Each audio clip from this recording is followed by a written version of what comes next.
Pemirsa, berita Banjarmasin kembali hadir menjumpai Anda bersama saya Zaldi Ariandi. Sejumlah berita aktual dan beberapa informasi menarik lainnya telah kami siapkan untuk Anda. Berikut berita utama hari ini.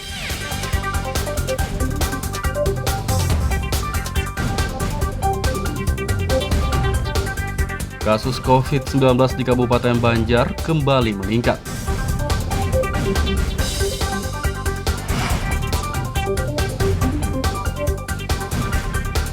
Delapan warga positif COVID-19 dirawat di rumah sakit, satu diantaranya masih bayi.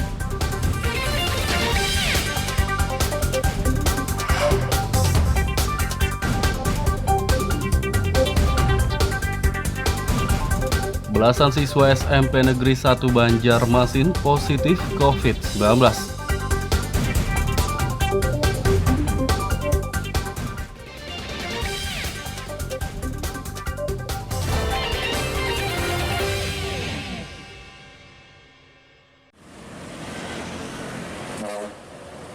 Sempat melandai beberapa bulan, kasus COVID-19 di Kabupaten Banjar kembali meningkat.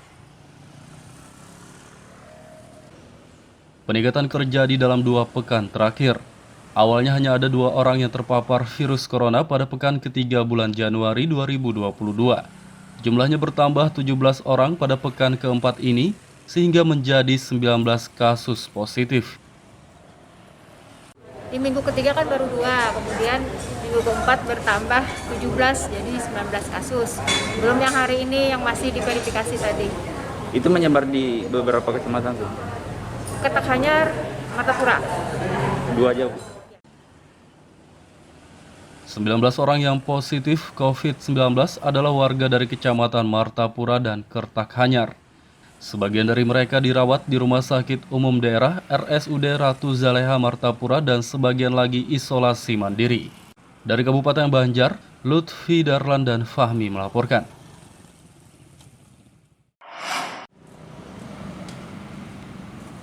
Kasus COVID-19 di Kabupaten Banjar kembali meningkat dalam 2 pekan terakhir. Berdasarkan data Dinas Kesehatan, sudah ada 19 warga yang terpapar virus corona.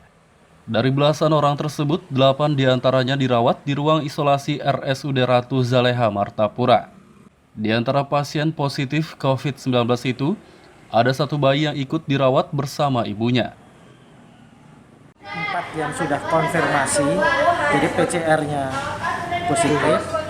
Yang 3 itu masih swab antigennya positif, jadi PCR-nya belum keluar. Hari ini kita lakukan pemeriksaan untuk PCR. Yang 1 bayi. Nah, yang bayi ini biasanya kan nggak bisa kita, karena memang ibunya positif. Jadi bayinya tetap kita rawat di ruang isolasi. Jadi memang ada peningkatan dari tadinya kan kosong nih berapa bulan. Warga Kabupaten Banjar diimbau waspada dan lebih disiplin menerapkan protokol kesehatan. Dari Kabupaten Banjar, Lutfi Darlan dan Fahmi melaporkan.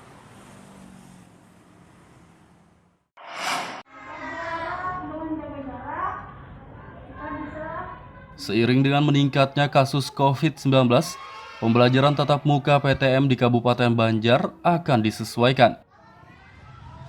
Dalam waktu dekat, Dinas Pendidikan meminta sekolah meliburkan siswa yang belum divaksin dan memberi mereka pembelajaran secara daring. Jika kasus COVID-19 terus meningkat, PTM yang telah digelar seluruh sekolah sejak bulan Agustus 2021 lalu akan dihentikan sementara waktu.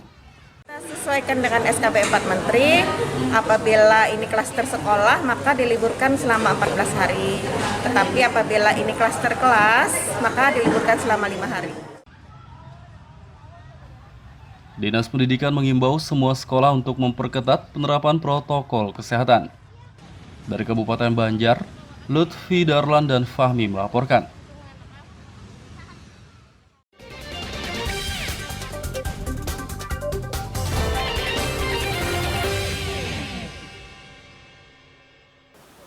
Pemirsa, masih bersama kami dalam Berita Banjarmasin. Bagi Anda yang baru bergabung, berikut Berita Banjarmasin utama hari ini.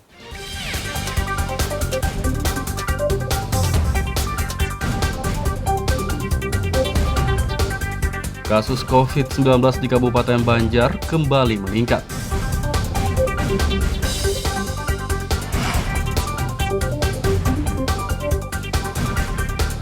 Delapan warga positif COVID-19 dirawat di rumah sakit, 1 diantaranya masih bayi.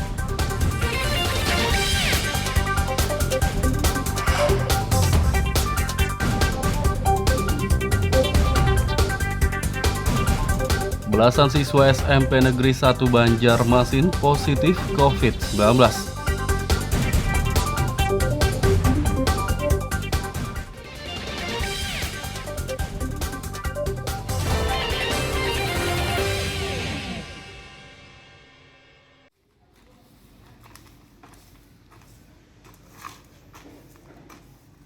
Belasan siswa sekolah menengah pertama SMP Negeri 1 Kota Banjarmasin positif COVID-19. Dari hasil tes usap, siswa terkonfirmasi COVID-19 berjumlah 13 orang. 12 diantaranya melakukan isolasi mandiri karena tanpa gejala, sedangkan 1 lainnya dirawat di rumah sakit. Mencegah penyebaran meluas, petugas menyemprot disinfektan di SMPN 1 pada Senin siang. Hari ini kita semua ruangan ini kita lakukan penyemprotan disinfektan. Sebenarnya penyemprotan disinfektan ini rutin sudah kami lakukan setiap hari setelah siswa pulang. Itu sore hari itu kami semprot supaya besoknya itu kan steril. Soalnya ini rutin. Jadi bukan hanya pada saat kejadian ini, tidak. Kadisdik Totok Agus Daryanto menjelaskan, sekolah yang siswanya terpapar COVID-19 diminta menghentikan sementara pembelajaran tatap muka PTM. Para siswa akan mengikuti pembelajaran jarak jauh atau PJJ secara daring selama sepekan ke depan.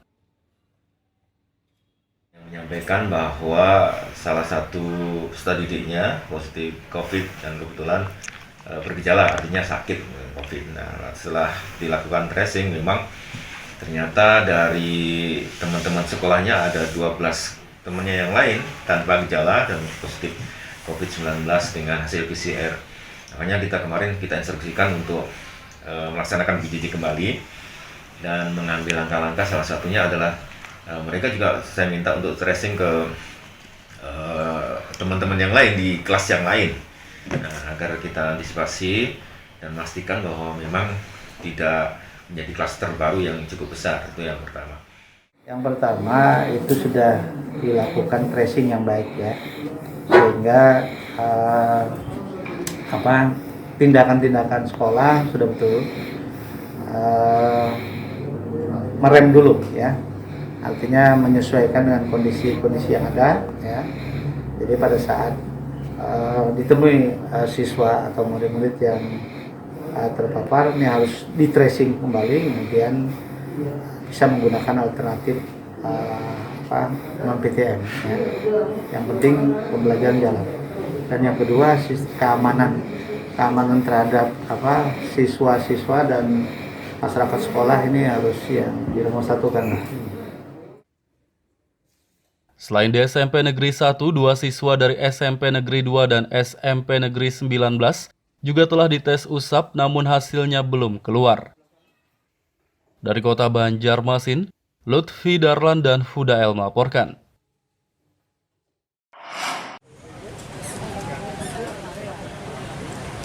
Mobil dinas Camat Matraman, Kabupaten Banjar, menabrak truk saat melintas di kawasan Ahmad Yani kilometer 41 Martapura.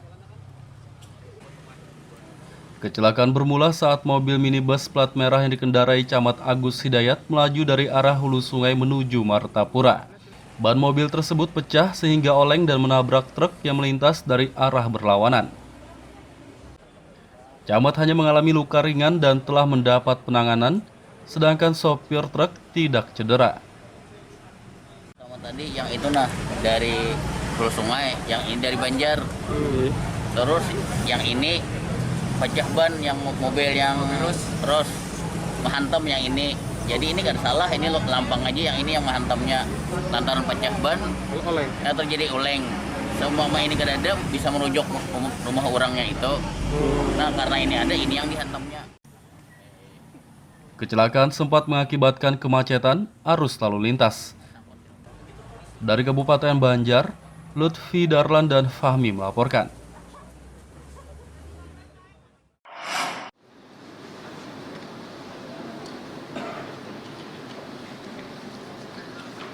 Komisi 2 DPR bersama pemerintah Kalsel, Kalimantan Timur, dan Kalimantan Barat menggelar rapat pembahasan rancangan undang-undang RUU Provinsi.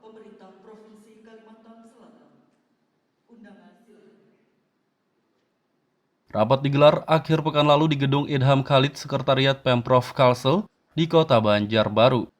Sekretaris Daerah Roy Rizali Anwar menjelaskan, RUU Provinsi untuk kesejahteraan masyarakat. Ia pun berharap RUU tersebut segera disahkan. Kita semua berharap pertemuan ini kiranya dapat saling memberi inspirasi, informasi, dan motivasi dalam memberikan yang terbaik bagi daerah, bangsa, dan negara kita. Hadirin yang saya hormati, kita ketahui bersama bahwa tema kunjungan kerja Panja Komisi 2 DPR RI kali ini terkait pembahasan RUU tentang provinsi, khususnya bagi Provinsi Kalimantan Selatan, Kalimantan Timur, dan Kalimantan Barat. Kami memandang RUU tentang provinsi ini sangat penting, khususnya sebagai landasan pembangunan daerah yang diselenggarakan secara terpola, terencana, terarah, menyeluruh, dan terintegrasi dalam satu kesatuan wilayah NKRI untuk mencapai kesejahteraan masyarakat. RUU Provinsi akan menjadi pedoman untuk memetakan dan memaksimalkan potensi daerah seperti kebudayaan, kearifan lokal, kondisi geografis, dan lainnya.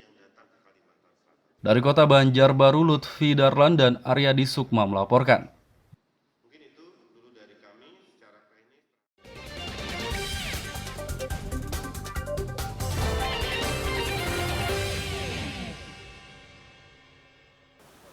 Pemirsa masih bersama kami dalam Berita Banjarmasin. Bagi Anda yang baru bergabung, berikut Berita Banjarmasin utama hari ini.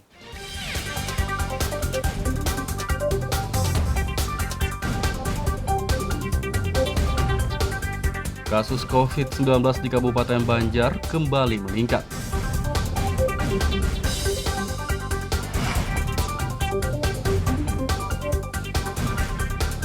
Delapan warga positif COVID-19 dirawat di rumah sakit, satu di antaranya masih bayi.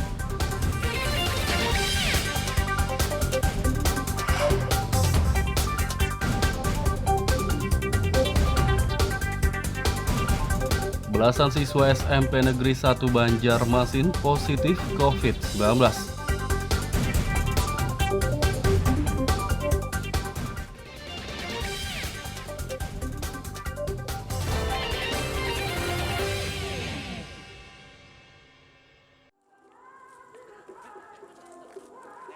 Pembangunan desa tertinggal di Kabupaten Banjar akan diprogramkan oleh pemerintah setempat. Berdasarkan data Dinas Pemberdayaan Masyarakat dan Desa DPMD, ada 40 desa yang masih tertinggal. Kepala Bapeda Litbang Riza Dauli mengatakan, seluruh SKPD akan dilibatkan dalam program pembangunan desa tertinggal. Dari sisi pemerintah daerah, pemerintah kabupaten, intervensinya kita skemakan dengan program membangun desa. Artinya ada tugas-tugas dari pemerintah daerah untuk berperan dalam melakukan pembangunan di tingkat pedesaan. Nah, ini desain detail programnya akan coba kita kolaborasikan nanti. Artinya dalam membangun desa ini tidak hanya dilakukan oleh satu SKPD, tapi dilakukan secara kolaborasi beberapa SKPD. Program pembangunan desa tertinggal akan berupaya memajukan sektor ekonomi, SDM, dan infrastruktur. Dari Kabupaten Banjar, Lutfi Darlan dan Fahmi melaporkan.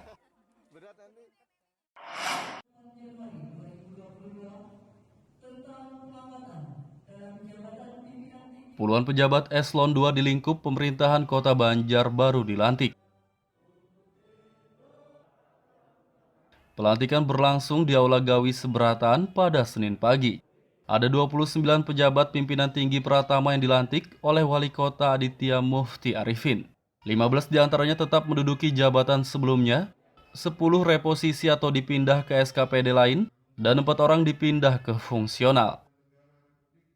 Nah, ini semua sudah melalui semua mekanisme, sudah kita koordinasikan ke KASN, sudah dikoordinasikan ke BKN, dan ini juga sudah melalui pansel dari asesmen begitu.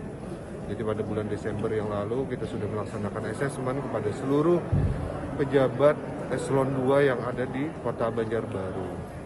Hasilnya sudah ada, nilainya ada, rekomendasinya ada.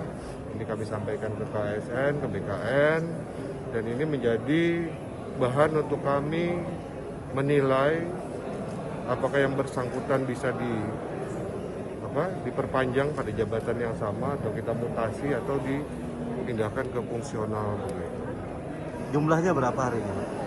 Yang dilantik semuanya eselon 2 yang ada di pemerintah Kota Banjarbaru, dan yang berpindah ke fungsional ada 4. Ada 4 jabatan yang masih kosong, yakni Kepala Dinas PUPR, Dinas Kesehatan, Dinas Pendidikan, dan DKP 3.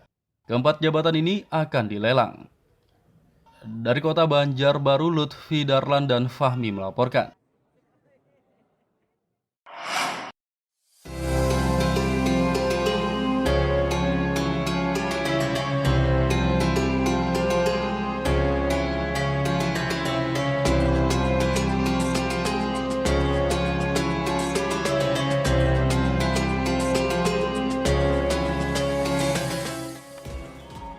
Inilah masjid bambu berbentuk kapal yang berada di Desa Kiram, Kecamatan Karangintan, Kabupaten Banjar.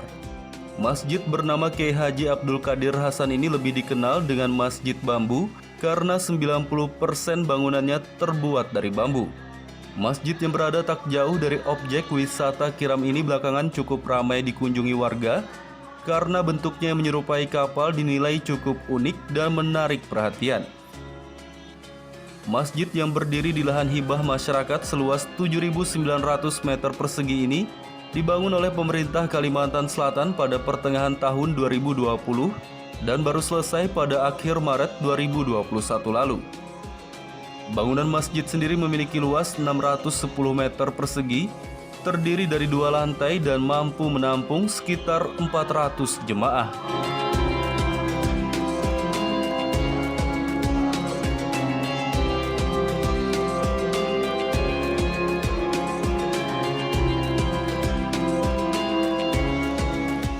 Masjid yang dibangun dengan biaya 11,9 miliar rupiah ini menggunakan bambu jenis apus dan petung yang didatangkan dari Pulau Jawa. Kedua jenis bambu itu bisa bertahan hingga 30 tahun jika dirawat dengan baik. Pengurus Masjid Bambu Haji Asmaniansah mengatakan, masjid ini dibangun berbentuk menyerupai kapal untuk melambangkan kekokohan seperti kokohnya kapal Nabi Nuh. Mengambil sejarah perahunya Nabi Nuh. Mungkin itu saja yang bisa kami jelaskan. Memang bentuknya seperti perahu ya Pak? Iya, sengaja bentuk perahu. Ada berapa lantai ya Pak Haji? Dan fungsinya apa aja? Masjid ini terdiri dari 2 lantai. Lantai pertama atau lantai dasar itu untuk tempat wudhu dan toilet. Dan lantai atas itu untuk ruang masjid.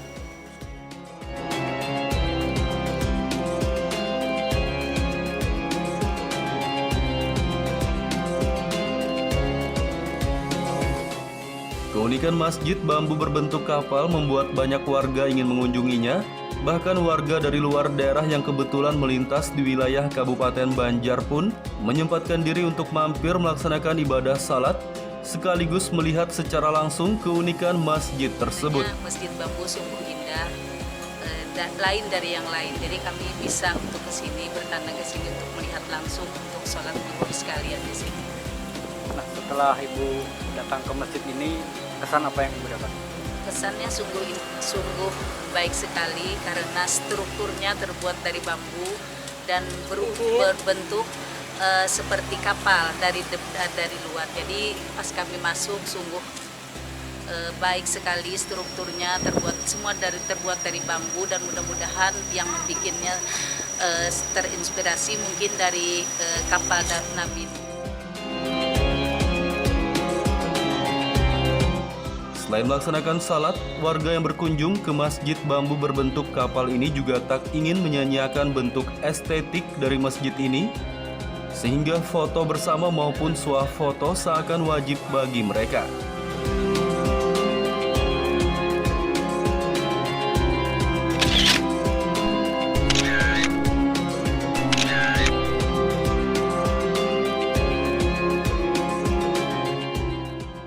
Masyarakat yang berkunjung ke masjid bambu ini diimbau menerapkan protokol kesehatan.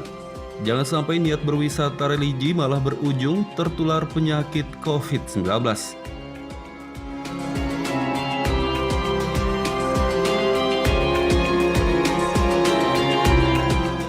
Dari Kabupaten Banjar, Muhammad Lutfi Darlan dan Ahmad Fauzi melaporkan.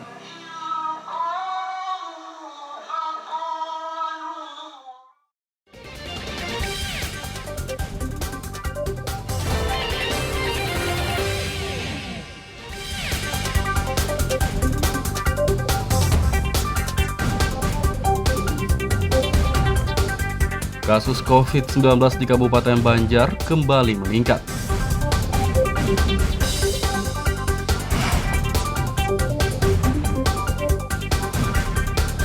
Delapan warga positif COVID-19 dirawat di rumah sakit, satu diantaranya masih bayi.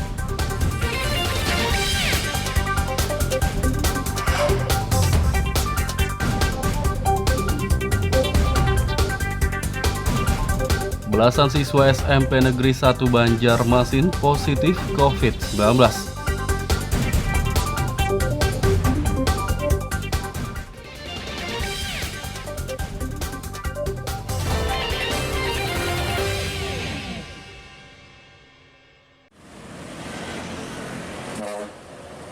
Sempat melandai beberapa bulan, kasus COVID-19 di Kabupaten Banjar kembali meningkat.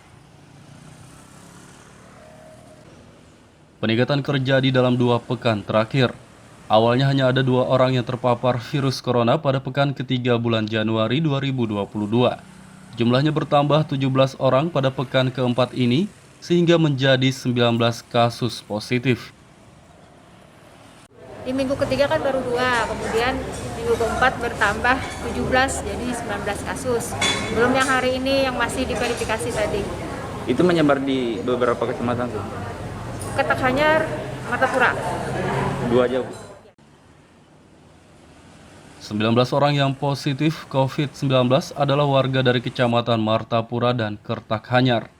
Sebagian dari mereka dirawat di Rumah Sakit Umum Daerah RSUD Ratu Zaleha Martapura dan sebagian lagi isolasi mandiri. Dari Kabupaten Banjar, Lutfi Darlan dan Fahmi melaporkan.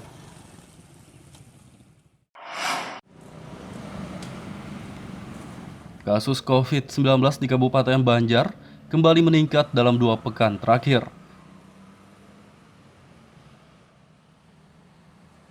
Berdasarkan data Dinas Kesehatan, sudah ada 19 warga yang terpapar virus corona. Dari belasan orang tersebut, 8 diantaranya dirawat di ruang isolasi RSUD Ratu Zaleha Martapura. Di antara pasien positif COVID-19 itu, ada 1 bayi yang ikut dirawat bersama ibunya. 4 yang sudah konfirmasi, jadi PCR-nya positif. Yang 3 itu masih swab antigennya positif, jadi PCR-nya belum keluar. Hari ini kita lakukan pemeriksaan untuk PCR. Yang 1 bayi. Nah, yang bayi ini biasanya kan nggak bisa kita, karena memang ibunya positif. Jadi bayinya tetap kita rawat di ruang isolasi. Jadi memang ada peningkatan dari tadinya kan kosong nih berapa bulan. Warga Kabupaten Banjar diimbau waspada dan lebih disiplin menerapkan protokol kesehatan. Dari Kabupaten Banjar, Lutfi Darlan dan Fahmi melaporkan.